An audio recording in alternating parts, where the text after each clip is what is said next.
Fala, meu querido aluno, minha querida aluna, aqui é o professor José do canal Farmacologia Fácil. Eu fico muito feliz de vê-lo, de vê-la aqui em mais uma aula. Toda semana tem aula nova, toda semana tem um tema diferente. E eu que já dou aula de farmacologia e fisiologia há um bom tempo, curto cada vez mais estar aqui com vocês. Mas que esse canal, para que esse canal cresça, eu preciso da ajuda de quem está do outro lado assistindo esse conteúdo gratuito. Que é o quê? Simplesmente se inscrever, ativar as notificações, mandar os vídeos para os colegas, postar o vídeo na rede social e comentar em cada um dos vídeos. O seu comentário vale ouro para este professor. Cada comentário será respondido e com certeza vai ajudar muito o canal a ser distribuído, até me engasguei, nessa internet. Então, pessoal, o tema da aula de hoje é, de certa forma, polêmico. Até eu acho que nem é mais polêmico, porque a polêmica já foi comprovada pela ciência. Mas eu acho importante trazer aqui para vocês esse tema, porque faz todo sentido. Cada vez mais estamos vendo formas farmacêuticas derivadas, do canabidiol, derivadas da cannabis sativa, e chega a hora que nós temos que colocar o pingo nos is.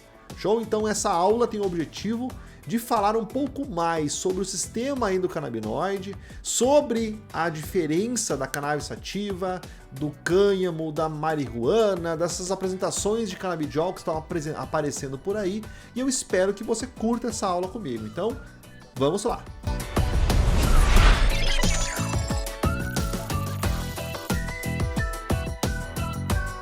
Quando nós falamos, pessoal, da história, da cannabis, nós ela remonta mais de 11 mil anos. Então existem registros do uso da planta em diversas condições, para diversas situações, lá nos Sumérios. Mas existe um papiro chamado de papiro de Ebers que trouxe casos clínicos de aplicação da cannabis. Talvez que daí isso vai datar lá no Egito, Antigo Egito, 3.000 anos, 3.500 anos. Mas nós temos um achado muito importante nas montanhas de Fleming, na China, que foi mais ou menos em 1850, que encontrou uma tumba de um forasteiro, de um viajante, na verdade, que datava 750 a.C. E esse viajante estava com ele enterrado com uma grande quantidade de cannabis. E essa cannabis, ela tinha através de uma análise fitoquímica das amostras, ela tinha uma altíssima concentração de THC, o que não é comum nas plantas de cannabis. E então, a partir desse primeiro achado, dessa análise fitoquímica, se pôde entender que a espécie cannabis sativa, ela tem uma grande variabilidade na concentração dos seus canabinoides. Inclusive, esse rapaz, enterrado na China, provavelmente fez uma seleção através dos cultivares para chegar nessa porcentagem de THC na planta. Provavelmente para utilizá-la com o cunho psicoativo, com o cunho de fazer uma alteração psicossensorial, que é o efeito principal do THC, o efeito no sistema nervoso central, fazendo alucinações, trazendo euforia e os efeitos da própria droga ilícita. Então, a primeira ideia dessa diferença nos cultivares começou aí, na China, com esse achado desse rapaz de 750 anos antes de Cristo. Mas ocorreu, depois de um tempo, em torno de 100 anos depois,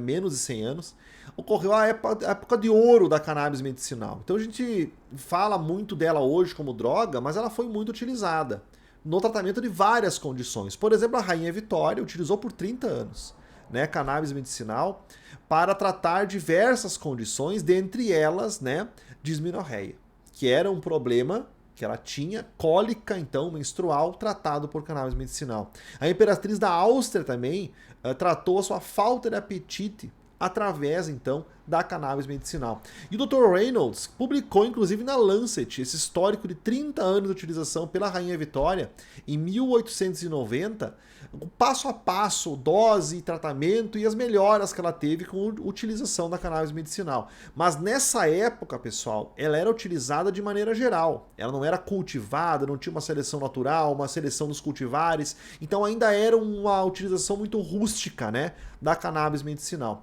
Mas nos históricos históricos, nos artigos publicados por Dr. Reynolds, ele citou várias aplicações já dessa cannabis mais rústica, vamos dizer assim. Neuralgia facial, a própria enxaqueca, disminorreia, que era o que a Rainha Vitória utilizava, dormência, falta de apetite, insônia, então várias aplicações terapêuticas. E daí com o tempo, pessoal, cresceu o mercado dos medicamentos alopáticos, a indústria farmacêutica cresceu e os fitofármacos começaram a entrar também em descrédito. E esses fitofármacos que tinham também uma característica psicoativa, mais ainda. Então, vários impostos foram colocados em cima das plantas, controle foi muito mais rigoroso, legislação chegou também com mais força sobre esses fitofármacos, e aí em 1964 foi descoberto o THC, que é a substância ativa psicoativa da cannabis. Então aquela cannabis medicinal ganhou um nome, uma substância que causava o efeito psicoativo e que o aumento dessa substância aumentava os efeitos de dependência, demência, problemas cognitivos e psicoatividade. E aí então foi colocada uma pedra sobre a utilização da planta por causa dessa descoberta, por causa das características que os pacientes apresentavam devido a essa substância em 1970, com a inclusão então da planta na lista 1, né, de substâncias proibidas do FDA. E aí isso foi reforçado ainda, pessoal, anos depois, em 1987, quando diversos estudos relacionaram cannabis com a esquizofrenia. Só que vários estudos também não deixou claro se as pessoas com esquizofrenia utilizavam mais cannabis, que é muito lógico por causa do próprio problema psiquiátrico delas, ou se a utilização de cannabis causava esquizofrenia. Então essa relação não ficou clara, mas vários estudos foram lançados, foram publicados, e isso acabou daí com a pesquisa clínica e pesquisa pré-clínica do uso da cannabis. Então uma polêmica se estabeleceu, né? Uma droga ilícita, uma planta proibida, só efeitos deletérios do sistema nervoso central, e agora? Mas e os efeitos terapêuticos que eram encontrados anos atrás? Aonde eles estavam? Bom, pessoal, a polêmica, hoje ela só existe se a pessoa tiver pouco conhecimento. Porque a planta, a utilização da planta não tem nada a ver com a substância ativa. Lá em 750 a.C., o objetivo daquele rapaz encontrado na China era cultivar cannabis, foi cultivar cannabis, aumentando a concentração de THC, para ter um efeito alucinógeno, delirante, enfim, que é psicoativo. Mas hoje, o objetivo da indústria farmacêutica, da terapêutica que envolve cannabis é o contrário. É utilizar cultivares com menor proporção de THC e com mais efeito, mais proporção do canabidiol. Então, a cannabis sativa, e agora vamos acabar com essa polêmica, a cannabis sativa é a espécie de uma planta que tem vários cultivares, tá? Várias plantas com a genética diferente. Inclusive, pessoal, eu moro em Passo Fundo, local onde tem a Embrapa, que é uma empresa que faz transgenia nos cultivares de plantas e tem um efeito extremamente importante, um papel extremamente importante na produção de cultivares geneticamente resistentes, por exemplo, resistentes a pragas, a inseticidas, enfim, que não precisam aí de agrotóxicos. Então, as plantas também têm uma engenharia genética muito complexa. Então, a cannabis sativa é a espécie, a partir dela várias linhagens genéticas e que vão dar origem a substâncias, vão produzir substâncias diferentemente, estão presentes no dia de hoje. Então, nós temos da cannabis sativa o cânhamo. O cânhamo é um cultivar geneticamente predisposto a produzir uma grande quantidade de canabidiol, que é uma substância terapeuticamente ativa, e baixíssima porcentagem de THC. Esse é o cânhamo. Ele alcança normalmente no máximo, pessoal, 0,4% de THC no cultivo. Então, muito mais canabidiol, substância boa, muito menos THC, substância que, por causa dos efeitos alucinógenos e delirantes, se torna uma substância proibida e ruim. E nós temos a marihuana, que é da onde vai ser extraída, então, a droga ilícita com alto teor de THC. Então, agora todo mundo sabe a diferença dos dois, cânhamo e a marihuana, que dá origem à a substância ilícita, beleza? Show de bola. Aí, pessoal, com esse entendimento, a legislação americana em diversos locais do mundo, em torno de 2014 a 2018, então muito recente, fez a distinção das plantas e liberou autorizações do cânhamo para obtenção dos medicamentos. Então, ele vem do cânhamo. Então, o cânhamo tem um altíssimo teor de CBD, canabidiol, e um baixo teor de THC, e vai ter outros canabinoides em menor proporção que também estão sendo estudados, canabigerol, por exemplo, que tem propriedades terapêuticas também. E aí a Anvisa, nossa querida Anvisa, aprova o uso do canabidiol como medicamento, e agora nós sabemos que vão ter várias apresentações e cada vez mais são muito utilizadas no dia a dia. Show, pessoal, mas o sistema endocannabinoide, então? Qual é desse sistema? Qual é a beleza desse sistema, vamos dizer assim, né? Porque se você for lembrar, quando nós falamos em transmissão no sistema nervoso central, nós lembramos que nós temos sempre um neurônio chamado de pré-sináptico, ele recebe um estímulo, um potencial de membrana, libera um neurotransmissor, esse neurotransmissor age no neurônio pós-sináptico, e aí esse sinal vai passar adiante ou vai ser bloqueado. Mas sempre é do pré para o pós. Esse é o sistema clássico. Sistema de neurotransmissão clássica. Neurônio pré libera um transmissor, o transmissor liga no pós e vai estimular ou vai bloquear. Quando nós falamos do sistema endocannabinoide, ele é completamente o contrário. O sistema endocannabinoide, ele é a partir da sinalização retrógrada. Olha que loucura. Então nós temos a liberação de neurotransmissores, como mostra a imagem. Então aqui nós temos a fenda, o terminal pré-sináptico. Nós temos a liberação de um neurotransmissor, que não é do sistema endocannabinoide, o neurotransmissor normal, vamos dizer assim, glutamato, né, sendo liberado. E nós temos a liberação de canabinoides, endocannabinoides, de maneira retrógrada. Vocês estão vendo aqui, ó, por exemplo, né? A partir do diacilglicerol, né, é biosintetizado o 2-araquidonoilglicerol, o 2-AG, que é um endocannabinoide. E ele está no neurônio pós-sináptico. Então, após o neurônio pós-sináptico receber a ação do neurotransmissor, ele retorna o efeito liberando 2-AG, 2-araquidonoilglicerol, que é um endocannabinoide.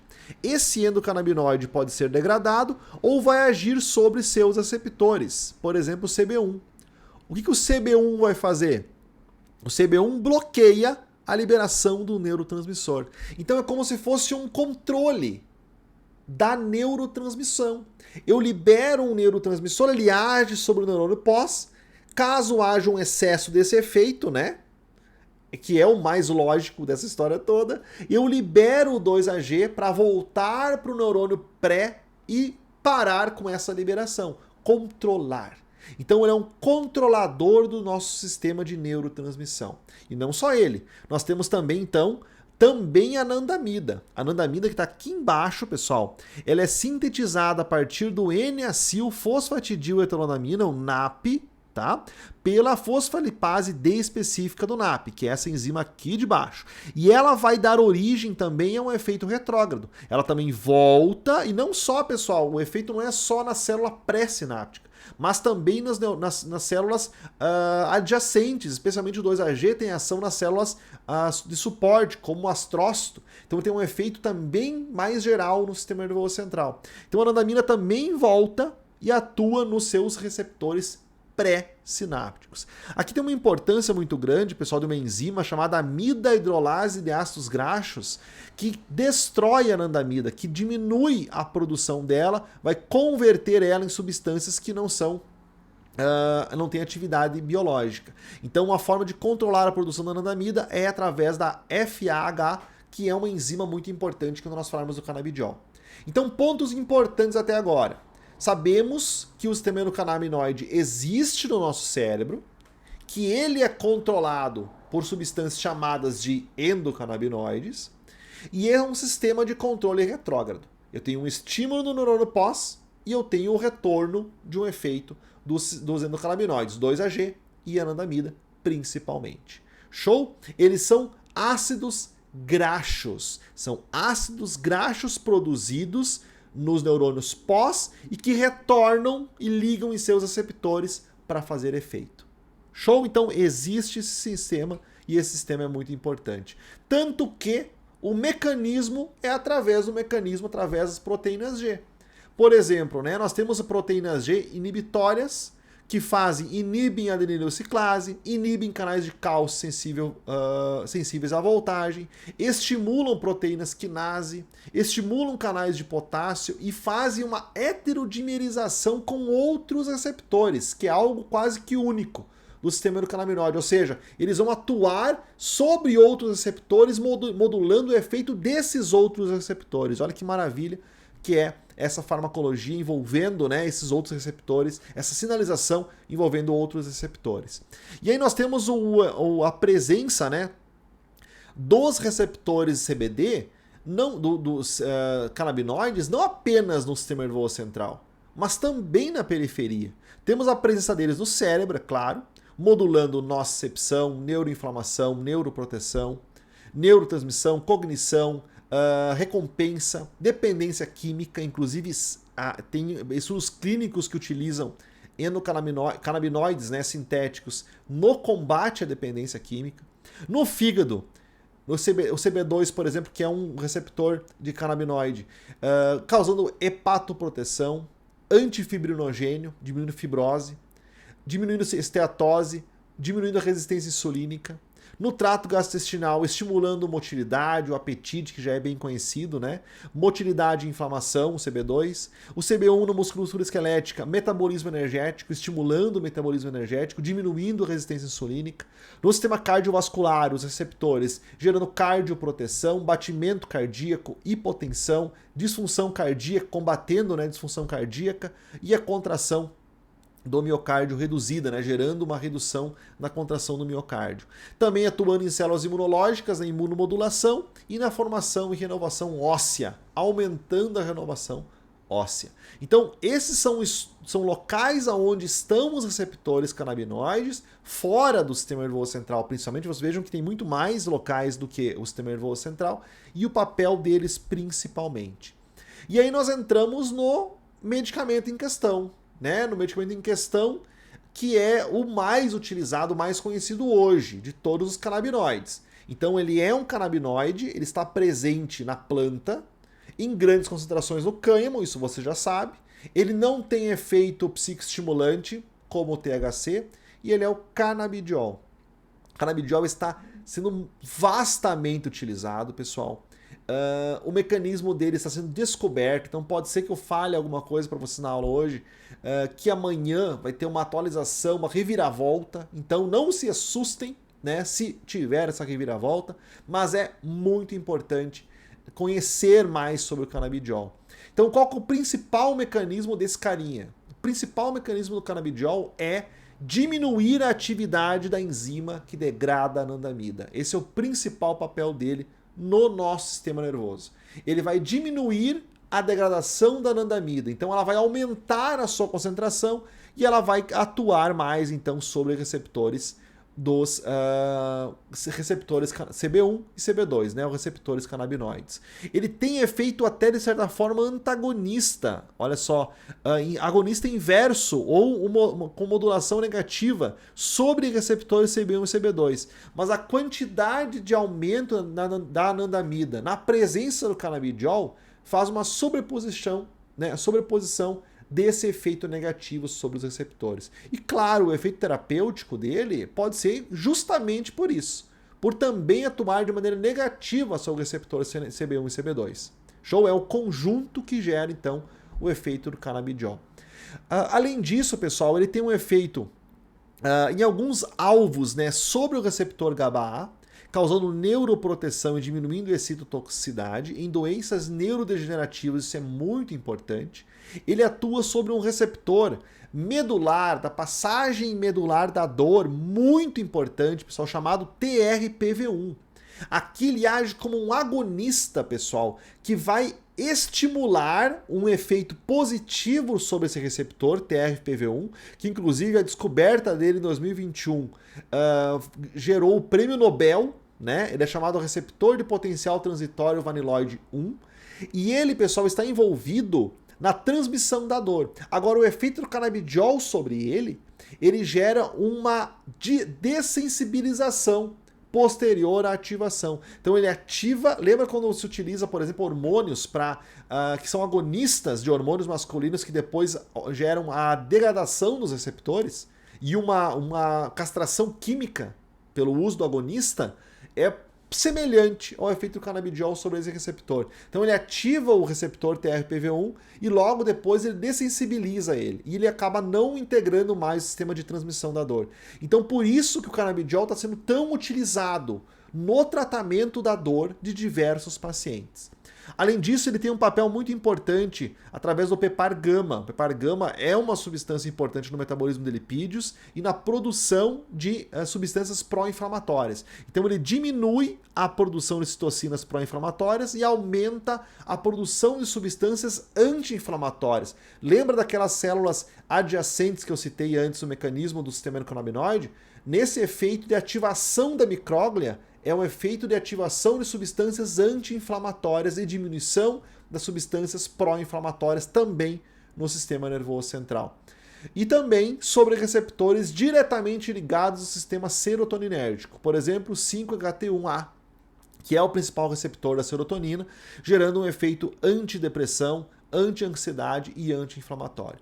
Esses efeitos do canabidiol, pessoal, estão sendo todos eles avaliados em estudos pré-clínicos e aqueles que têm sucesso passam para condutas e protocolos clínicos, em estudos clínicos. Então, o que hoje se tem, né? O que hoje nós temos que fala de atividades do canabidiol, especificamente, em espaços, em pesquisas clínicas.